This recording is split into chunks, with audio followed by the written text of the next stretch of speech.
छाया में हम झूठ तो नहीं बोल सकते। सच बोलने का मौका है और आज सच ही बोलने दिख रही, और इसलिए हम यहां इकट्ठा हुए हैं और पहले भी इकट्ठा हुए थे। हम इकट्ठा होकर इसको हमें मजबूत करना है, ये तो सच्चाई की बात है। और इसके जो खुशकिस्मती है वो ये है कि हम गांधी जी की छत्र छाया में ये बात आपके सामने रख रहे हैं। गांधी जी सच्चाई के रास्ते पे चलते थे, ये सरकार झूठ के रास्ते पे चल रही है। गांधी जी अहिंसा को गले लगाते थे, ये हिंसा को गले लगा रही है। तो बात तो ये गांधी जी की करते हैं, लेकिन ना सच्चाई का रास्ता अपनाते हैं और ना हिंसा का रास्ता अपनाते हैं। अब मैं साधारण रूप से आपसे कुछ ऐसी बातें करना चाहता हूं जो देश की जनता समझ पाए कि गुलाम नबी आजाद साहब का असल रोल क्या है। आप कई बार हवाई जहाज में चढ़ते होंगे, और हवाई जहाज में चढ़ने में जो वहां बैठा होता है हवाई चलाने वाला, वो अनुभवी होता है ना। बहुत जरूरी है कि उसको अनुभवी होना चाहिए। सिब्बल साहब, दूसरी बात यह है कि उसके साथ एक इंजीनियर भी होता है कि कहीं इंजन में गड़बड़ी हो जाए तो वो ठीक कर देगा। तो गुलाम नबी जी अनुभवी भी हैं और इंजीनियर भी।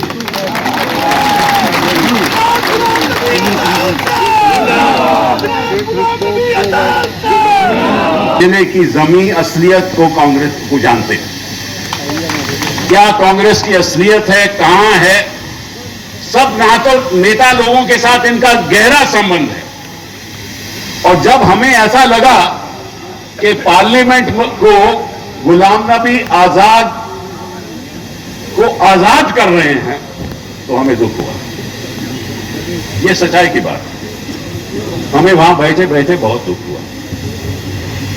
हम नहीं चाहते थे कि गुलाम नबी आजाद साहब को पार्लियामेंट से आजादी मिले। ये क्यों? आप पूछिए क्यों?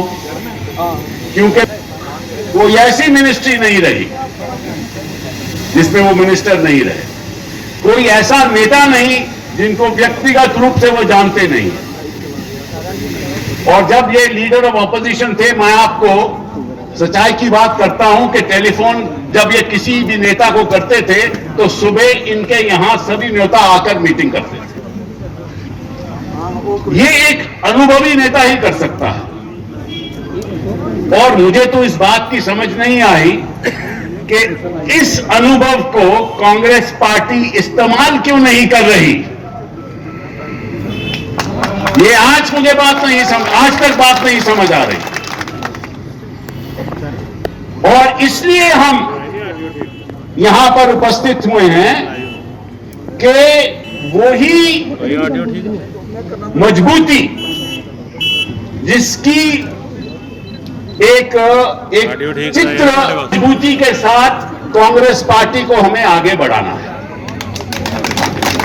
और आज हम वादा करते हैं कि जो भी हम यहां बैठे और बाहर बहुत सारे लोग बाहर भी नेता लोग हैं, वो भी हम लोगों के साथ हैं। और हम चाहते हैं कि कांग्रेस पार्टी को हर जिले में, हर प्रदेश में मजबूत किया जाए, और उसी लिए हम काम करेंगे। हम नहीं चाहते कि कांग्रेस पार्टी कमजोर हो, क्योंकि अगर कांग्रेस पार्टी कमजोर हो गई तो समझ लीजिए कि देश कमजोर है। देश सर्वप्रिय है, और अगर हमें कोई भी कुर्बानी करनी पड़े उस देश को मजबूत करने के लिए तो हम करेंगे। और कोई भी कुर्बानी करनी पड़े कि कांग्रेस को मजबूत करने के लिए तो वो भी हम करेंगे। हमारे सामने, देश के सामने समस्या क्या है? मैं आपसे पूछता हूं, समस्या क्या है?